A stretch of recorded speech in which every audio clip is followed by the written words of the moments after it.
Okay, we are here to talk. Welcome to Spooning with Laptops. Even Pops is excited. No. But Not what this is about. what's it about? Reviewing the tournament we just had, all those other videos for, except for the ones that mattered.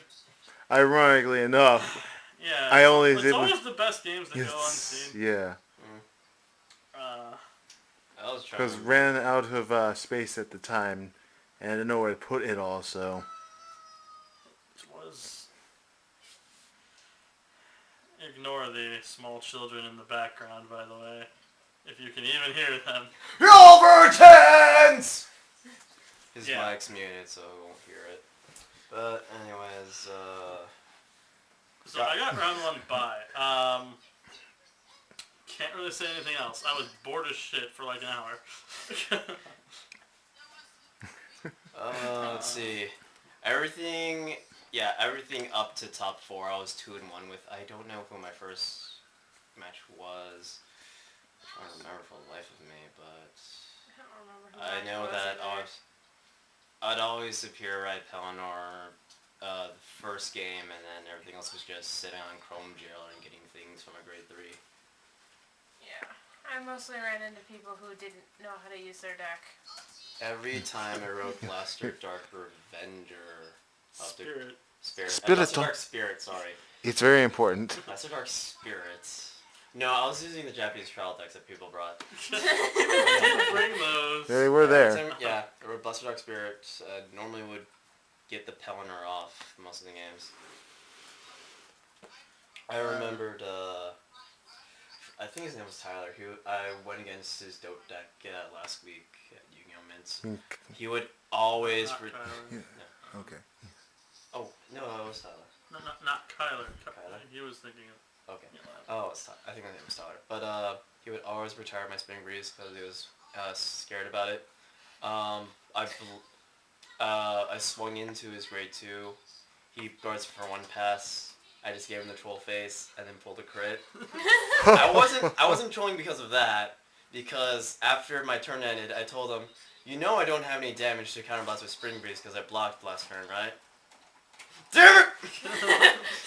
Yeah.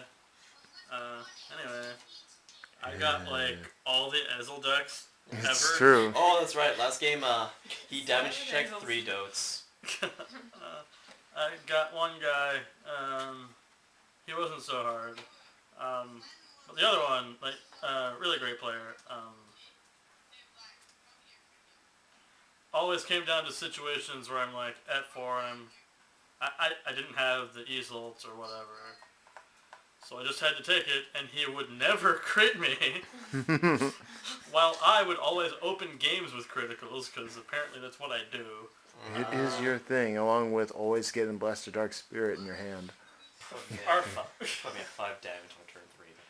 Our first match, I never rode Alfred. It was always just only Palamedes. Yeah, that was actually... Blaster Blades and Star Calls just doing all the rest. It was brilliant. I'm not quite sure how that match ended, but he gained a certain fear of Palamedes. Yeah, that was recognized when I played him.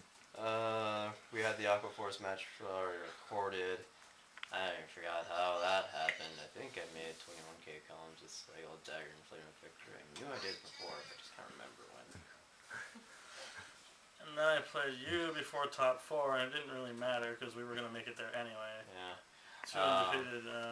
Went against Zach for top 4 because, 3-1. Lost because I can't trade for the life of me and had no change. Top 4 was you 3 and Alright, right.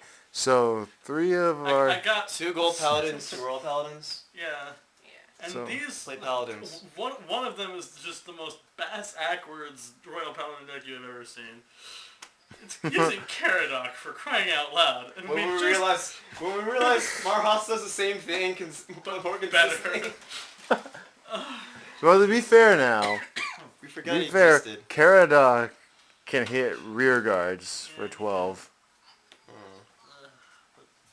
Yeah. But that's besides the point. No, my semifinals rematch was the greatest thing ever. It was game 3. Yeah, game 3. I'm sitting there using Leanne to just try to dig for my grade 3. Never showed up. I'm sitting on Blaster Dark Spirit for 3-4 turns, just toughing it out somehow. It just wasn't hitting me so hard. And after I just barely skirted my way through so many turns of no guard at 4 and just barely blocking, I draw my last card and I'm like, okay, I have 2 Blaster Blades and a Sharon. I'm not surviving another turn.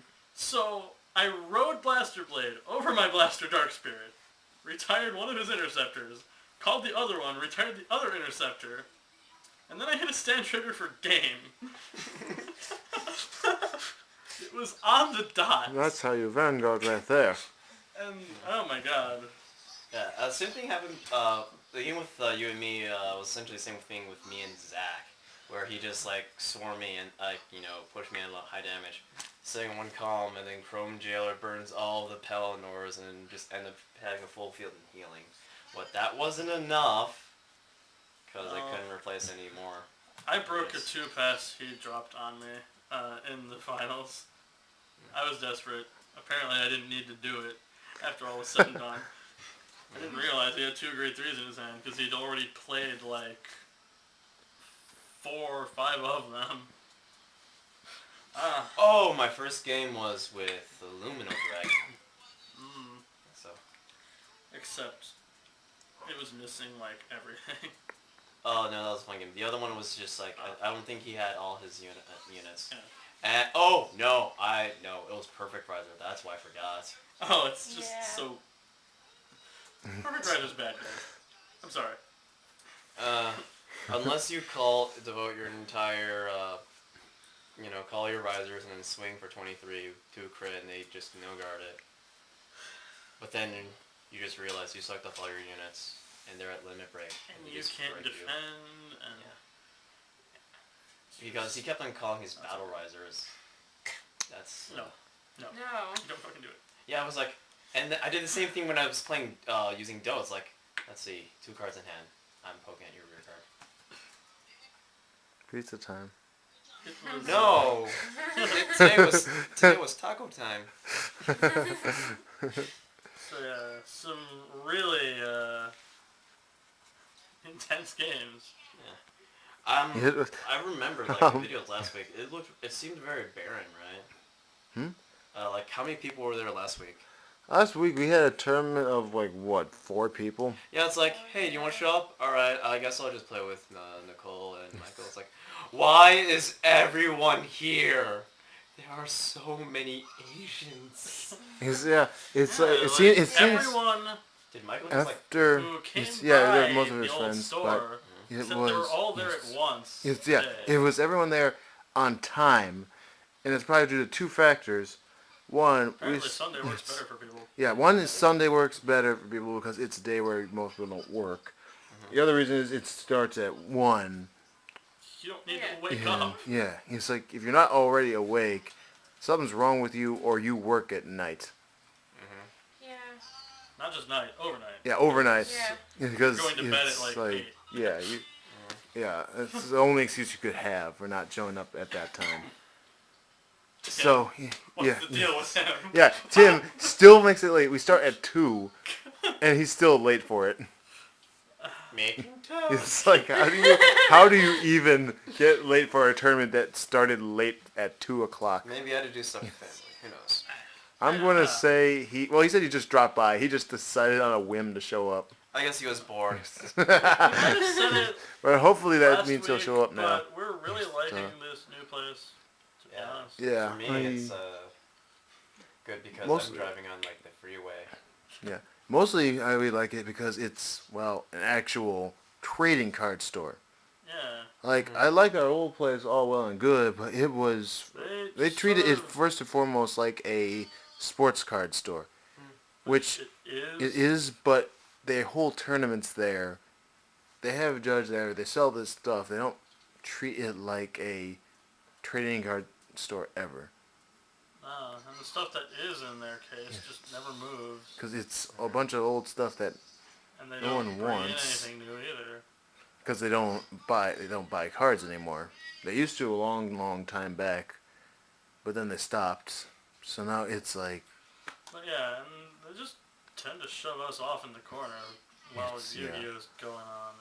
Even though there are certain times when on a good day where our Vanguard tournaments outnumber their Yu-Gi-Oh tournaments, it's happened a few times, but we still had to go in a corner. And anyway, just this new place, we have space. We just have basically the whole room to ourselves, except for like that one row of tables we don't need yet. We almost needed them. Being used for like some sort of casual Magic format. I don't know. Yeah. And the other row is just where all our bags are being held. It seems, it's like if we had one real problem. You know, you can buy, sell singles. I'll get the that packs are afterwards. cheap.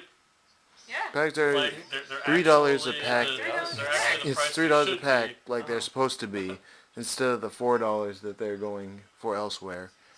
And they're supposed to be $3 a pack because there's only 5 cards in the pack. It's supposed to be cheaper.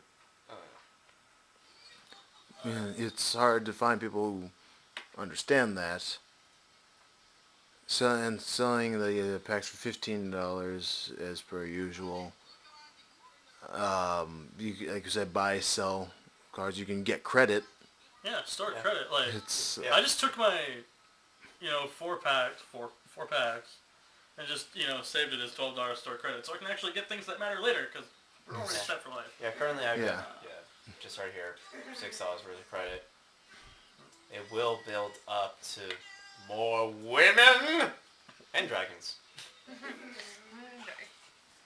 Yeah, so it's the only real problem there is that, well, it's that the certain Magic players there think that they own the place, They don't. and they really don't. It's already outnumbered them before when we had like no one there. Yeah, even when we had no one on Sundays, we still outnumbered them, and now we outnumber them like 5-1 on Sundays, and they're still giving us crap. Like it's so weird. Like it's so. Got so hussy about how loud we were. Like Well, it was me. Because we were trying to work out the top Out four. top four 'cause apparently it there got was some screwed up. miscommunication going on. Yeah, for some like. And it's like, pardon us for having 20 people trying to figure out a problem. I think it was more on the lines of me yelling, "Why?" I don't know. But that was going against you again. If that's true, then he was really delayed because he did that like after everyone started, raising their voices to figure it out. Point is, it's because you realized it was a loss in 7 win for someone. That was it. yeah, it was that point. But the point is that if there was one problem, it's that guy and his we don't usually talk about Magic, but so this is probably the opportunity to talk about Magic. We don't like the game. We're not gonna say we hate it. I've tried it before. It's kind of like the same problem with Pokemon where sometimes even after Mulligan hands seem a bit unplayable. Yeah, it's one of those games that if there's too much of a variable of you have to have all the right cards to even start. Otherwise, you won't go anywhere. I tried it. It seemed very It's complicated. just like really old. The people, the majority who play it are like just dead set in their ways, And then I mean to the point where, well, like today, I overheard them kind of talking smack about Vanguard. They clearly never played it before. I'm gonna get 40 triggers. No. No. It's There's not like, even 40 triggers. but yeah, it's I guess it's more the conversation about the players themselves. It doesn't apply to all of you. There are some good ones there. Yeah, the most. It's just it's the very hard set ones. The ones who think their card game is the only card game that matters. that the ones we have a who problem are there with. for like the cash prizes that they never actually win because they're bad. Yeah, I mean, exactly. the only people I know who play Magic are just mostly friends, and they're already good people. They also play other card games. There's only one person I know who just only plays Magic, and he's a cool guy. Yeah, I mean, it's actually there. We had the two kinds of people: the ones we just mentioned, and the ones who do it casually. And it's a thing about not just not just Magic, but Yu-Gi-Oh, but casual people. You know, people who just play the game just because they want a hobby. You tend to be a much more. One of them was there today. Like, he said he'd played Magic for who knows how long, and he was just buying Vanguard for the hell of it to play with his friends before he picked it up. Yeah, they seem to be a lot more open and therefore a lot more easy to talk to and hang out with. I know this sounds weird, but I know this is kind of rude, but it really sounds like they don't really have any other interests or hobbies. I'm guessing that's why they kind of act that way, because it's the only thing that they. Which I could understand, but only to a point, because it's like Cash, how he refuses to try new games out sometimes. I think it's he's told me before that he just doesn't want to invest in a third or fourth card game. That's why a lot of other people don't. That's why a lot of Magic players don't want to play other games. They don't want to invest in another card game. Well, then again, it's Magic, and their decks are kind of expensive, right? Yeah. Well, yeah, Yu-Gi-Oh's are too, and that's why it's easy to get Yu-Gi-Oh players to convert to Vanguard, mostly because they get sick of that kind of crap. Yeah. They don't like the idea of having to keep paying hundreds of dollars to switch out their cards. Magic. Also, you were a bad teacher, Cash told me. Yes. You just weren't explaining hard enough, is all. I tried my best, man.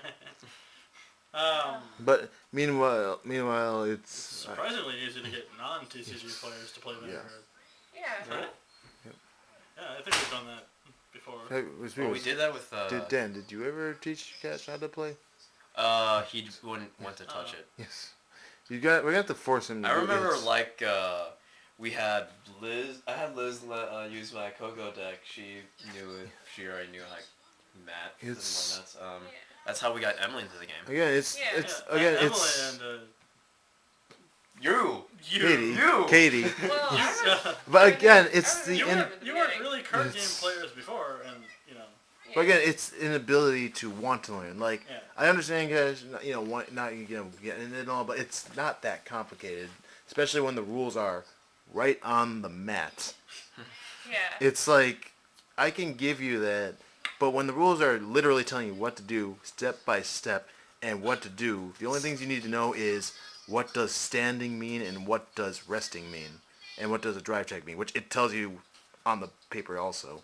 Also, we're nice people. We'll ask you whatever questions you have. So it's really not a matter of not, understanding it as much as not wanting to understand it. Yeah. I remembered. Remember was X-Men that only played Magic? We had him play Vanguard. He actually liked it. Mies?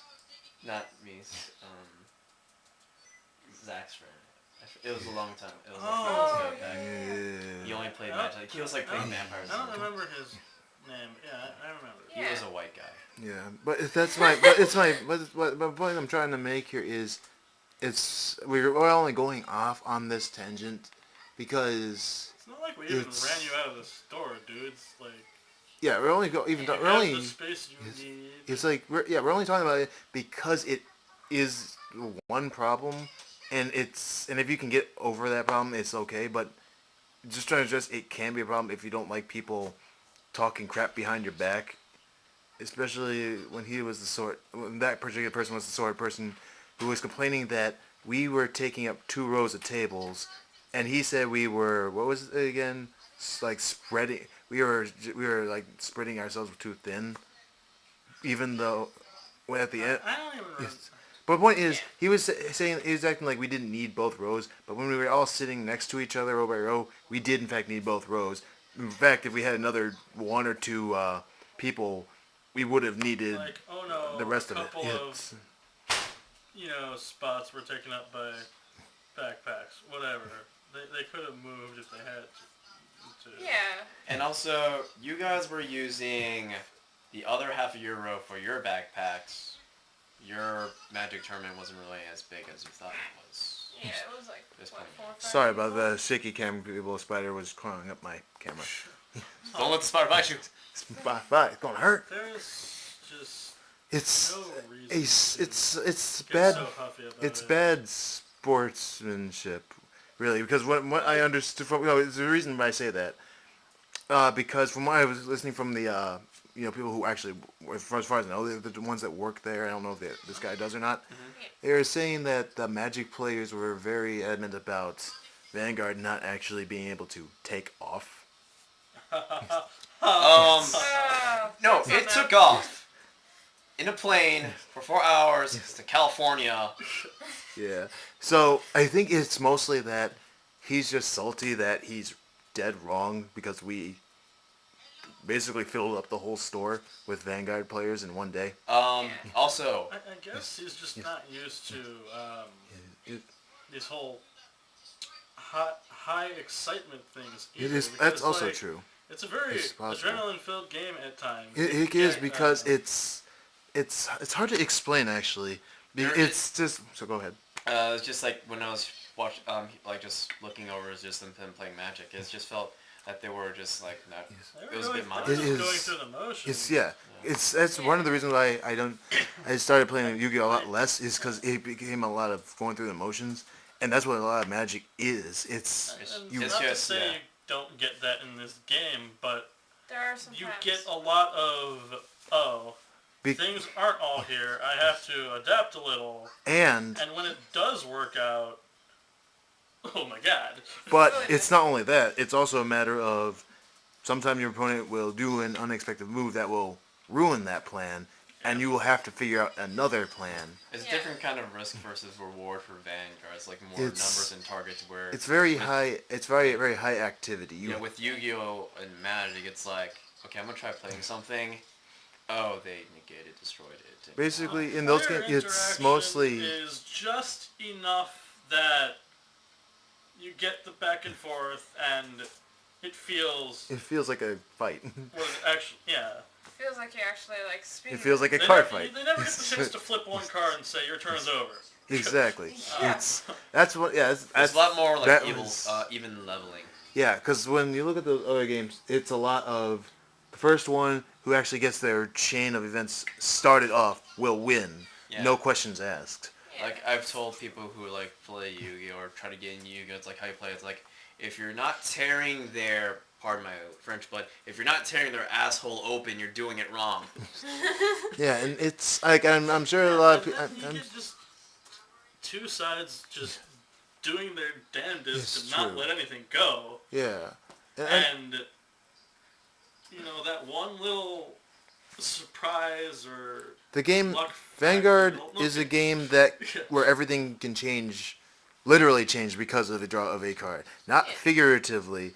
I mean, change, it's but, you know, it's never. but It's, it's- very rarely a complete slaughter. yeah. It won't turn the game to you were purely winning and now you're just gonna die on the spot.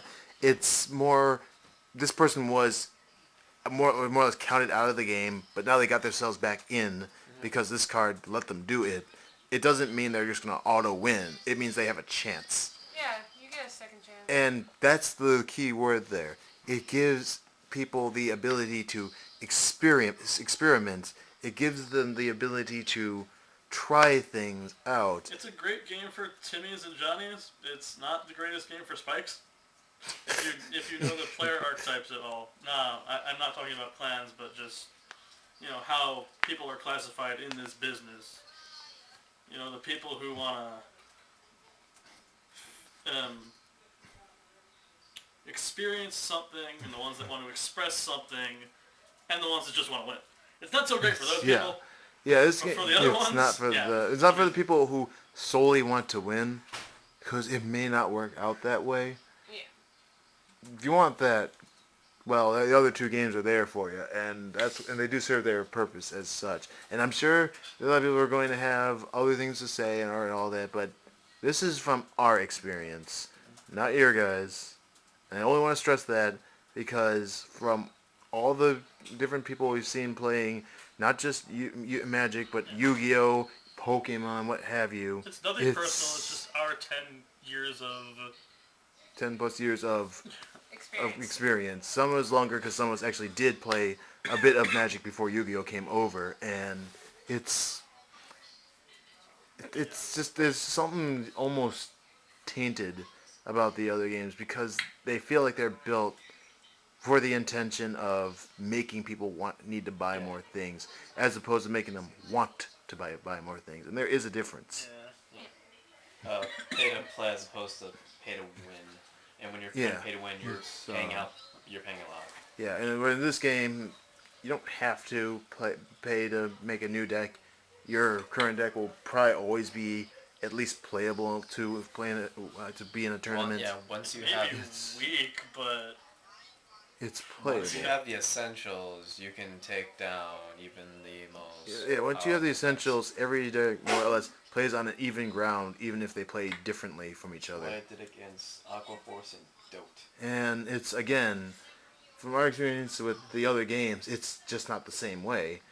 With the other games, it is the first one to get the right cards in their hands are going to win in a turn, or make it so your opponent can't do anything. Those games have 15 cards specifically dedicated to changing your deck because it might not be able to handle these things over here, or what have you. Yeah. The matchups in those are a lot more critical compared to. Yeah, it's basically like saying, well, this deck is cool and all, but you will not win against this unless you have these specific cards. Because I have to stop them with their shenanigans. I have to use these cards. If not, I have to use these.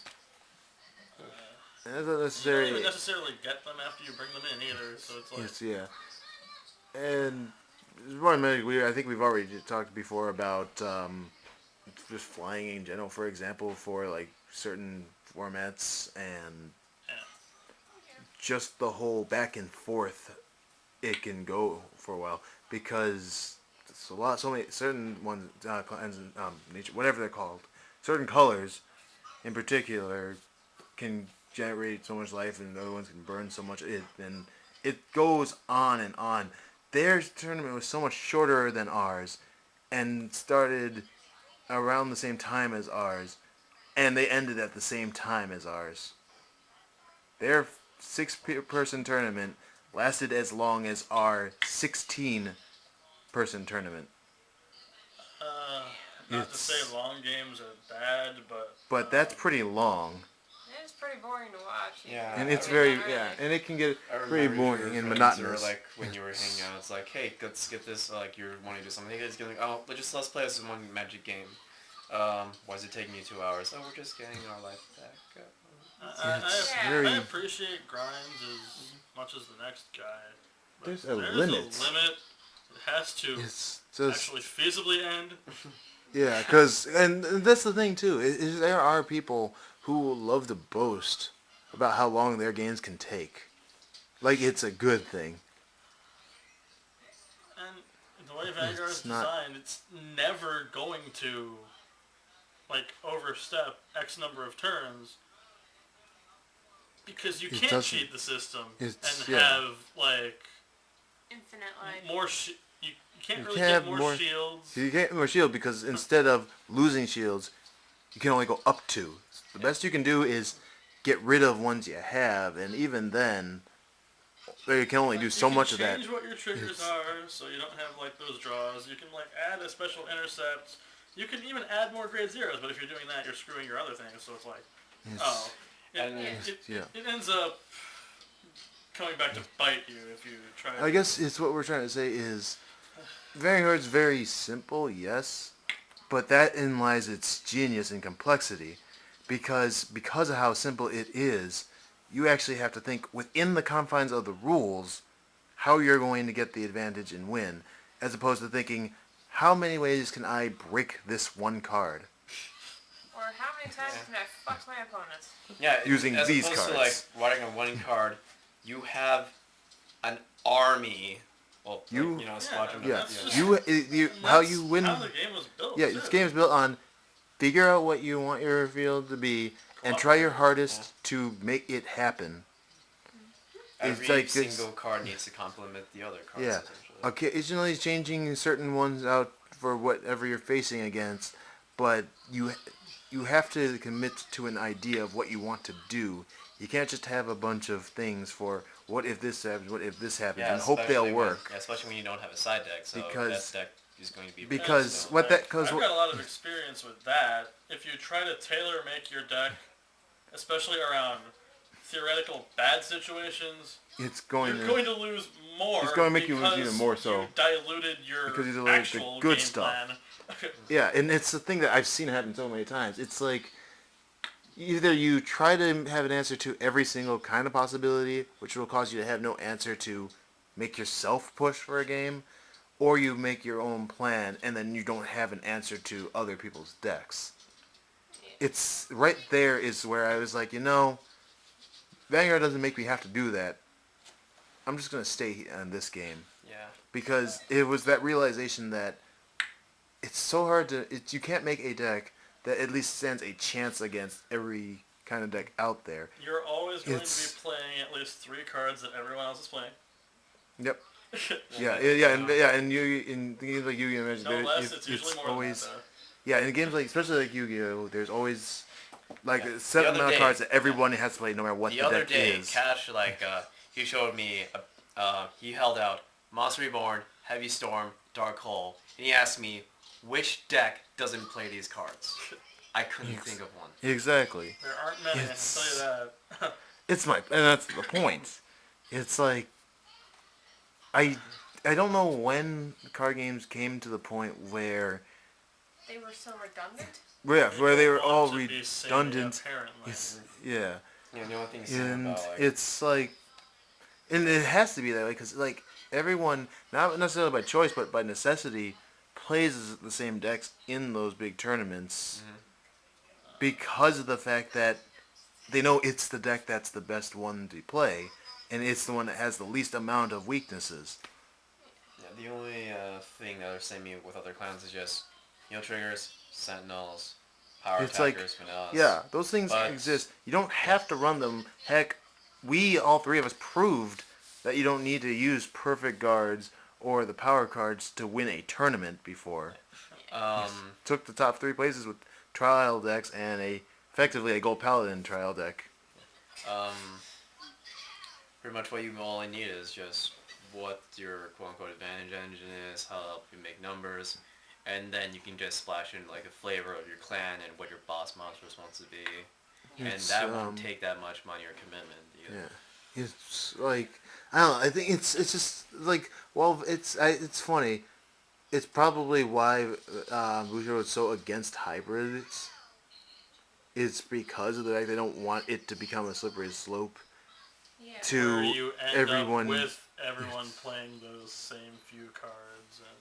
And Yeah, so it's probably that reason why they don't want people to do that, because they don't want it to become like the other games, which is a fair point, Yeah. because the thing that makes Vanguard so unique compared to the other games is you can't just have everyone play the same exact card in the deck, no matter what deck it is. And even though I used to like playing make hybrid decks, just with time, for like 2 or 3 years, they've had more support for clans, so there's actually more diversity. Yeah, it's become more diverse because so now, your own deck actually does what you wanted it to do better than if you just made a hybrid I deck. have to wait And until the best- 2014 to finish my Oracle Think Tank. And deck.